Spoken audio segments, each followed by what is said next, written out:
بسم اللہ الرحمن الرحیم۔ السلام علیکم ناظرین، چند بار کوئی سبھی درود شریف پڑھ لیں تاکہ ہمارا یہ وقت دنیا آخرت میں مفید ثابت ہو سکے۔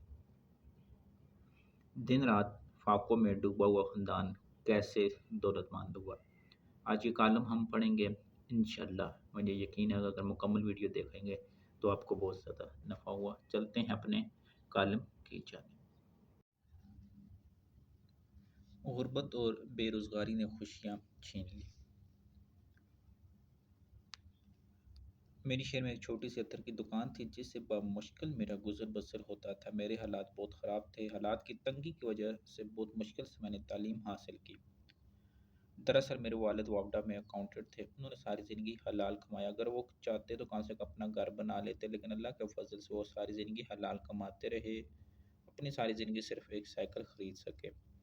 والد کی وفات اور مصائب کے بعد والد صاحب کی ریٹائر کو ابھی 2 سال رہتے تھے کہ ان کو اچانک برین ہیمریج ہوا۔ وہ اللہ تعالیٰ سے جا ملے۔ ان کی موت ہم بہن بھائیوں اور والدہ کے لیے قیامت سے کم نہ تھی۔ اس وقت میں جماعت اشتم کا طالب علم تھا۔ ہم سرکاری کوارٹر میں رہتے۔ ان کی فوت کے بعد ہم پر مصیبتوں کے پہاڑ ٹوٹ پڑے۔ ہمارے عزیز و اقارب پہلے ہی ہمیں حقارت کی نگاہ سے دیکھتے تھے کیونکہ خاندان میں ہم غریب تھے، لیکن اس کے ساتھ ساتھ وہ حسد بھی کرتے۔ اسی وجہ سے کافی رشتہ دار اولاد نرینہ کی نعمت سے بھی محروم تھے۔ اسی وجہ سے انہوں نے ہم سے بہت حسد کیا اور بچپن میں ہمیں بہت تکلیف تھی۔ والد کی وفات کے بعد ہمیں مزید مخالفت اور حالات کی تنگی کا سامنا کرنا پڑا۔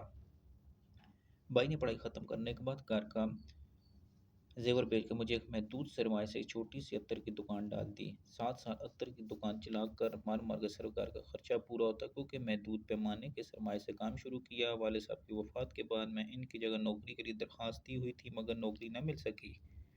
ان مشکل حالات میں گھٹ گھٹ کر جی رہے تھے۔ کوئی سہارا اور کوئی نظر آسرا نہیں آ رہا تھا۔ اللہ کو ہماری حالت پہ ترس آیا اور میرا تعارف عبقری سے ہوا۔ رسالے میں ایک وظیفہ دیکھا جو کہ ہمارا خاندانی وظیفہ تھا۔ والد صاحب کی وفات کے بعد بھی والدہ بہت زیادہ پڑھتی تھی، یا مسبب الاسباب سبب لی الخیر۔ یہی وظیفہ میں نے عبقری رسالے میں دیکھا، تب سے آپ سے ملنے کے لیے پاگل ہو گئے کیونکہ اس کے وظیفے کی وجہ سے والدہ بتاتی ہے کہ بہت سے مصائب اور مسائل سے نجات ملی ہے۔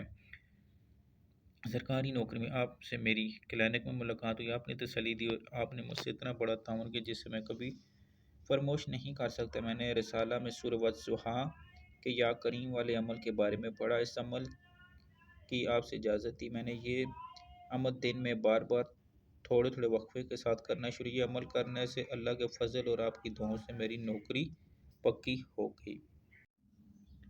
سورہ والضحیٰ کا عمل: اس سورت میں 9 بار حروف کاف آیا۔ یہ سورت بھی پڑھتے ہوئے کاف آئے تو 9 بار یا کریم پڑھیں اور مکمل سورت کر لیں۔ ہمارے حالات بدلنا شروع ہوئے، بہتر ہو رہے ہیں۔ ابھی کچھ مسائل باقی ہیں لیکن انشاءاللہ ٹھیک ہو جائیں گے۔ تو ناظرین، اگر آپ میں سے بھی کوئی شخص حالات سے تنگ ہے تو یہ سورہ والضحیٰ کا عمل کرے تو انشاءاللہ اللہ پاک کرم نوازی ضرور فرماتے ہیں۔ دعاؤں میں یاد رکھیے گا۔ السلام علیکم ورحمۃ اللہ۔